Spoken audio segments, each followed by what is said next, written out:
India's Narendra Modi is visiting Ukraine's capital of Kyiv today, where the Prime Minister is set for talks with Ukrainian President Volodymyr Zelenskyy, and that will be keenly watched by Russia, no doubts about that. Modi's visit comes at a key inflection point in the 2.5-year war, as our forces earlier launched an unprecedented, no less offensive into Russian territory that Moscow is scrambling to counter.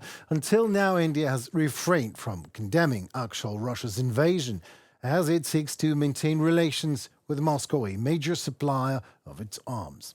Yet, parties agreed here in Kyiv on 4 documents between Ukraine and India during this historic, no less, visit of Prime Minister Modi. The areas are medicine, agriculture, humanitarian relations and culture. A joint statement has been prepared on the contents of the Prime Minister's visit regarding the development of strategic partnership between our countries, trade and military technical cooperation. President Zelenskyy emphasized that it is a great honor for Ukraine to host the Prime Minister of friendly India on National Flag Day. It is very symbolic because it is the first visit of the Prime Minister of India to independent Ukraine on the eve of Independence Day. This visit is very important for all Ukrainians. I really want to personally thank the Prime Minister of India for the fact that he started his visit by commemorating our fallen children who were taken away by the Russian army, whom they killed with their aggression. Zelenskyy also thanked Prime Minister Modi and the people of India for supporting Ukrainian citizens with 16 large humanitarian deliveries. The day before, Modi said during his stay in Warsaw that India believes that no war ends on the battlefield and supports diplomatic efforts to end the war in Ukraine as soon as possible.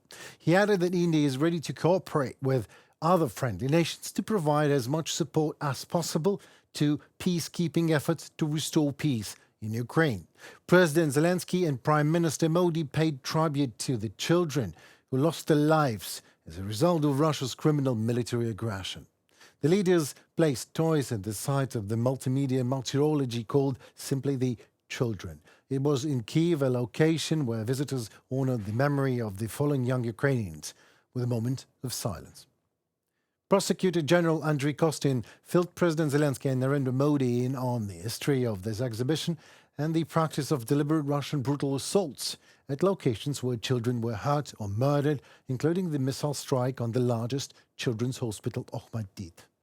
According to the UN Human Rights Office, since the beginning of Russia's full-scale invasion, 570 Ukrainian children have been murdered.